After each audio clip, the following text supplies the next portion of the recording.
સુરત શહેરના લિંબાયત વિસ્તારમાં થયેલ અનડિટેક ઘરફોડ ચોરી અને મોબાઈલ ચોરીના ગુનાનો ભેદ પોલીસે ગણતરીના કલાકોમાં ઉકેલી કાઢ્યો છે. પોલીસ ટીમે ટેકનિકલ વર્કઆઉટ અને હ્યુમન સોર્સના આધારે આરોપીને ઝડપી પાડ્યો હતો.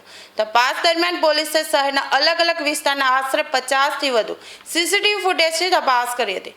વિશ્વાસુ બાતમીદારો પાસેથી મળેલી ચોક્કસ માહિતીના આધારે આરોપી માવિયા મુસ્તાક શાહને ઝડપી પાડવામાં આવ્યો હતો. પકડાયેલા આરોપી પાસેથી સોનાના ગણેલા કુલ 165.25 ગ્રામ, ચાંદીના ગણેલા 126 ગ્રામ તથા કુલ ₹10,07,000 જેટલો મુદ્દામાલ અને એક મોબાઈલ ફોન મળી કુલ 10 લાખથી વધુનો મુદ્દામાલ રિકવરી કરવામાં આવ્યો હતો.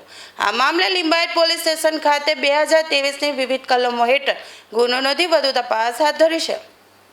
લિંબાયત પોલીસ સ્ટેશન વિસ્તારમાં એક ઘરફોડ ચોરી દાખલ થયેલી હતી અને જેમાં સોનાના અને ચાંદીના ઘરેણાં અને મોબાઈલ ફોન સાથે આશરે 10 લાખ રૂપિયાનો મુદ્દામાલની ચોરી થઈ હતી. જેમાં ઘર માલિક છે પોતે ઘર બંધ કરી અને લગ્નમાં ગયેલ હતા. એ વખતે રેકી કરી અને જે આરોપી છે માવિયા સન ઓફ મુસ્તાક, જેની ઉંમર 29 વર્ષ છે, જે છૂટક મૂટક મજૂરી કામ કરે છે, જે શાહપુર સોસાયટી ગલી નંબર 3 અને લિંબાયતમાં સુરત શહેરમાં રહે છે.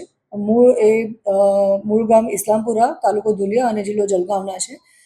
જે આરોપી છે એ અગાઉ પણ આવી ઘરફોડ ચોરી એના વિરુદ્ધમાં દાખલ થયેલી છે લિંબાયત પોલીસ સ્ટેશનમાં અને અન્ય પોલીસ સ્ટેશનમાં. પોતે જામીન પર હતો અને જ્યારે રેકી કરી અને ખબર પડી કે આ ઘર બંધ છે ત્યારે એણે રાત્રિ દરમિયાન ઘરફોડ કરી હતી, જેમાં આશરે 10 લાખનો સોનાના દાગીના અને ચાંદીના દાગીનાનો મુદ્દામાલ હતો.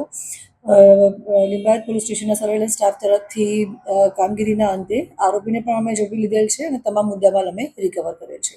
જે આરોપી છે તે પરિચિત હતો જગ્યાથી કે તે લિંબાયત પોલીસ સ્ટેશન વિસ્તારમાં જ રહે છે, એટલે એ આજુબાજુના વિસ્તારમાં જ્યારે ફરતો હતો અને રેકી કરતો હતો ત્યારે એને ખ્યાલ આવ્યો કે એ વિસ્તારમાં જ આ ઘર બંધ છે, એટલે એણે બંધ ઘરને ટાર્ગેટ કર્યું હતું અને આ રીતે રાત્રે એણે ઘરફોડ કરી હતી.